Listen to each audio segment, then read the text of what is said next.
Salut, c'est Trado, content de vous retrouver pour la mise à jour de l'analyse technique du CAC 40. Alors on va commencer comme d'habitude par les nouvelles qui ont émaillé l'actualité. Il n'y en a pas eu énormément des nouvelles, mais les investisseurs s'inquiètent un petit peu des répercussions sanitaires du développement du Covid sous sa forme variant Delta, avec des économies qui étaient préservées, qui recommencent à se confiner ou à prendre des mesures, notamment Israël ou l'Australie. Et donc dans un scénario où apparemment on a besoin de justifier une continuation de la hausse, ce n'est pas le genre de choses qui peuvent le faire. Tant que on ne passe pas au-dessus de la résistance journalière des 6,57, 6,688, je vois mal comment les haussiers pourraient revenir en masse, à moins que l'on revienne sur le support journalier des 6,423, 6,375, qui sont les deux points qui intéressent les acheteurs. En attendant, les bougies Aiki Nashi et les bougies en chandelier japonais se sont soudainement dégradées, surtout la bougie en chandelier japonais qui est mauvaise ici, hein. Vous voyez, c'est une bougie rouge qui termine sur les plus bas quasiment, donc c'est un signal baissier pour demain ou de continuation de la baisse. Fort heureusement, la bougie Aiki Nashi du jour n'est pas aussi mauvaise. Elle est certes rouge, mais elle a une mèche haute, ce qui montre que la pression baissière n'est pas si avancée que ça. Bon, ça reste une mauvaise bougie, une bougie rouge, hein, mais c'est pas aussi baissier que si on avait une absence de bougie en haut du corps. À noter également les éléments purement techniques. Alors, la moyenne mobile à 7 jours, elle est maintenant clairement baissière, hein, avec confirmation, avec les cours qui passent en dessous de la tendance immédiate et baissière. La moyenne mobile à 20 jours, attention, elle a été cassée, mais elle reste haussière, donc on est en dessous d'une M20 qui monte, c'est-à-dire que la tendance générale est neutre. La moyenne mobile à 50 jours, elle est haussière, donc la tendance de fond est haussière, mais on suivra de très près le balai M7-M20, un croisement M7-M20 faible donnerait une probabilité de baisse mesurée, on va dire, voire même une probabilité forte de pullback avant de redescendre. Enfin, en tout cas, le retour à la M20 serait sans doute assez plausible.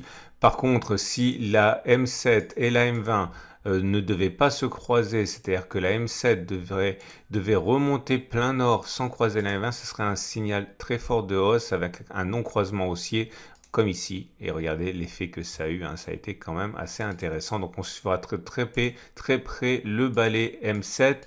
M20, ce qui nous amène aux autres indicateurs. Ah non, les bandes de Bollinger qui maintenant se compriment et qui mettent fin donc à la tendance haussière. Attention, si vous débutez, fin de tendance haussière ne veut pas dire tendance baissière. Fin de tendance haussière veut dire plus souvent latéralisation que baisse, hein. Mais en tout cas, là c'est clair, les parallèles haussières sont finis et donc on est dans une situation où la tendance haussière est au moins en pause. Et cela nous amène donc aux autres éléments techniques et j'en connais qui vont être contents et qui se reconnaîtront. Voilà un backtest sur le CAC 40. Ça faisait un moment que j'avais rien à vous proposer, j'avais rien à me mettre sous la dent. Mais en tout cas, là, c'est fait. On a un signal qui est délivré par l'Haroun. Un signal baissier en l'occurrence, puisque comme vous pouvez le voir, la courbe rouge passe au-dessus de la courbe bleue. Donc c'est le signal baissier. Le signal haussier, c'est quand la courbe bleue passe au-dessus de la courbe rouge, comme sur cette bougie. Vous voyez, on a déjà backtesté les résultats de l'Haroun haussier. Et là, vous voyez, entre le moment où on a fait le signal et les plus hauts, on a pris 5% quasiment en ligne droite. Bon, ça fonctionne pas toujours aussi bien, le signal positif. On a déjà backtesté le signal négatif de l'Haroun, mais on avait été très ambitieux, si bien que le résultat était un petit peu décevant. Là, j'ai décidé d'être un petit peu moins ambitieux.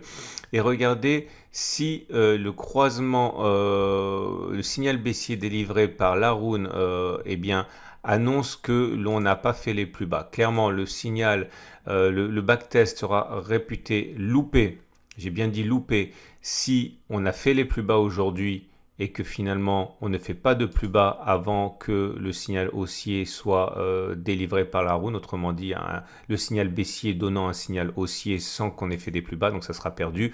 Par contre, le backtest sera réputé réussi si à un moment ou un autre on clôture plus bas que sur la bougie de clôture qui a donné le signal. Clairement ici on est à 6554,5. Moi je veux qu'on clôture plus bas que ça. Donc c'est parti pour la première occurrence. Et ça commence mal pour la première occurrence qui apparaît sur cette bougie-ci.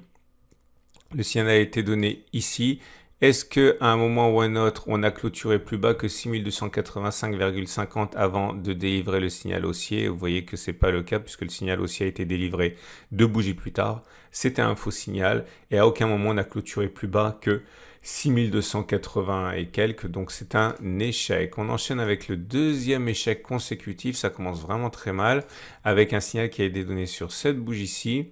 Est-ce qu'à un moment avant d'avoir le signal haussier, on a clôturé plus bas que 6015,50? Non, puisqu'on a eu dès la séance suivante un signal haussier ici et on n'est pas allé en dessous, donc c'est un deuxième échec. Mais ça va aller mieux après.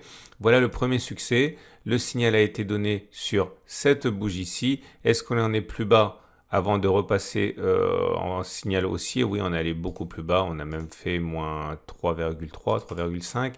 Voici un autre succès sur cette bougie-ci. Comme vous pouvez le voir, le signal haussier n'a pas été donné avant cette bougie-ci, mais entre-temps, on a clôturé beaucoup plus bas. On a clôturé, voilà, la précédente clôture, elle était là, la nouvelle clôture, elle est là, donc on était bien effectivement dans un succès. Allez, ça va aller plus vite maintenant. Un succès, encore un succès, encore un succès, encore un succès, encore un succès, encore un succès. D'ailleurs, merci à ceux qui m'ont envoyé des prompts souhaits de rémission parce qu'ils ont entendu dans mon ton de voix que j'avais chopé un truc. Un succès, un succès, un succès, deux échecs, un succès, un échec, deux succès, un échec, un succès, un échec, deux succès, un troisième succès, un quatrième, un cinquième, un sixième, un septième, un huitième succès. Et ça y est, on arrive à 30 occurrences avec un 23 fois où on a clôturé plus bas et 7 fois où on ne l'a pas fait. Autrement dit, dans 77% des cas, on n'a pas clôturé au plus bas le jour du signal. Alors, est-ce que ça veut dire que vous auriez dû lundi soir spéculer à la baisse à partir des niveaux actuels?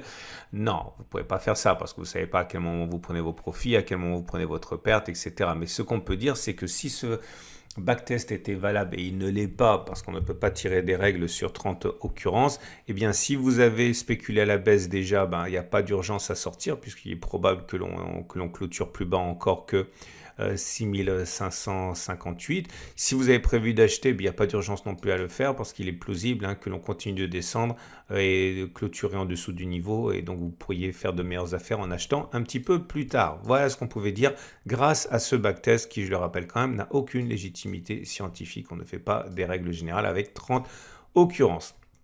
Ce qui nous amène donc à l'Ishimoku.